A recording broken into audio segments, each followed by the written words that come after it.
भाग्यश्री भाज किचन मध्ये तुमचं खूप खूप स्वागत करते। आज आपण बनवणार आहोत प्रसादाचा शिरा। शिरा हा मी 1/2 वाटीच्या मापाने घेणार आहे। त्यासाठी इथे 1/2 वाटी तुपातलं प्रथम 1 चमचा तूप मी स्वच्छ धुतलेल्या पॅन मध्ये घातलंय।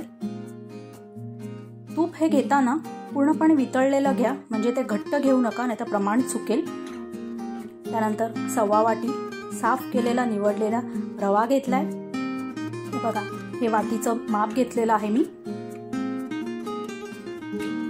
त्यानंतर हा रवा मध्यम आचेवरती छान अगदी खमंग खरपूस भाजून घ्यायचा आहे। आपला रवा जितका छान खमंग भाजलेला असेल तितकाच आपला प्रसाद हा सुंदर होईल।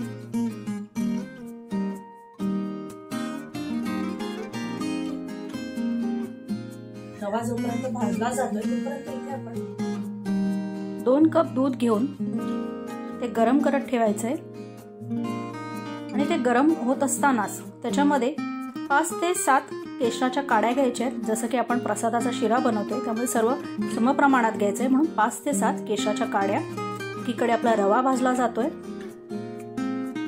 रवा ऑलमोस्ट भाजून झालेला आहे, सुंदर सोनेरी रंग आलेला आहे रव्याला।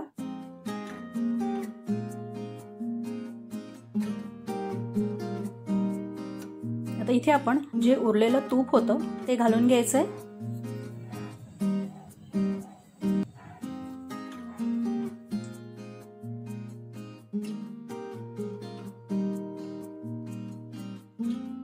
आणि पुन्हा तुपात या रवा हा मिक्स करून घ्यायचा आहे।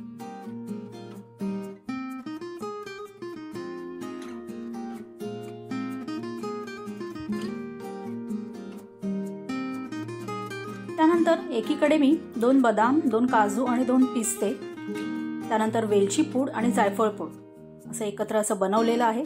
हे या तुपावरच घालून छान फ्राय करून घ्यायचंय त्या तुपावर।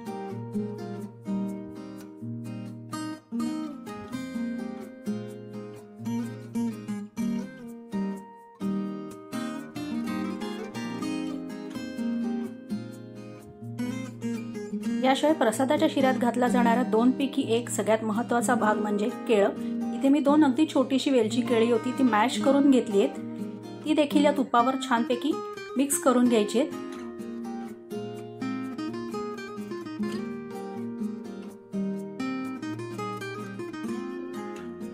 केळी मॅश केल्यामुळे ती पटकन मिक्सअप झाली शिऱ्यात, रव्यात आणि तुपामध्ये।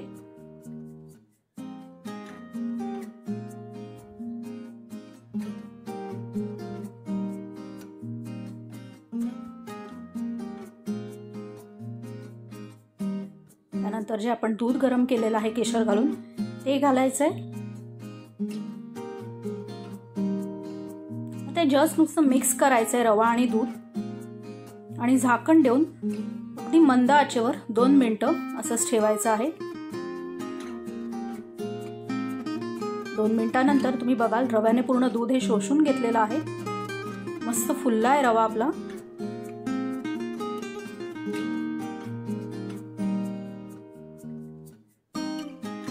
या रव्यामध्ये साखर घ्यायची। साखर देखील मी 1/2 वाटी रव्याला 1/2 वाटी साखर घेतलेली आहे।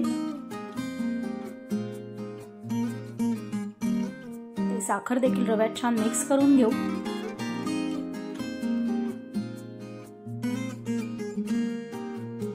आणि पुन्हा झाकण देऊन अगदी मंद आचेवर 4 मिनिटं हे असंच ठेवू।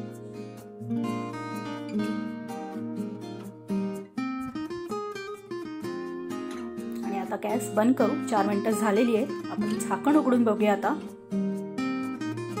जबरदस्त, काय मस्त दिसतोय बघा आपला रवा।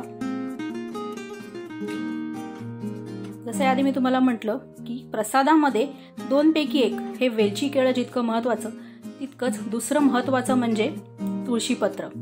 हे तुम्ही साखर घातल्यावर वाफ घेताना घातलं तरी चालेल, किंवा तसं नसेल आवडत तुम्हाला तर शिरा, प्रसादाचा शिरा आपला तयार झाल्यावर त्यात तुळशीपत्र घाला आणि मिक्स करा। हा झाला आपला जबरदस्त मस्त सुंदर असा प्रसादाचा शिरा तयार। तर मग कसा वाटला तुम्हाला प्रसादाचा शिरा? तुम्ही बघतायत आपला शिरा हा अगदी कोरडाही झालेला नाही आणि अतिशय तूप देखील नाहीये, अगदी प्रमाणबद्ध आहे, अतिशय मस्त होतो। नक्की करून बघा आणि कशी वाटली रेसिपी मला हे कमेंट करून कळवा। व्हिडिओ लाईक करा, शेअर करा. चॅनलवर नवीन असाल तर चॅनल सबस्क्राईब करा. थँक्यू.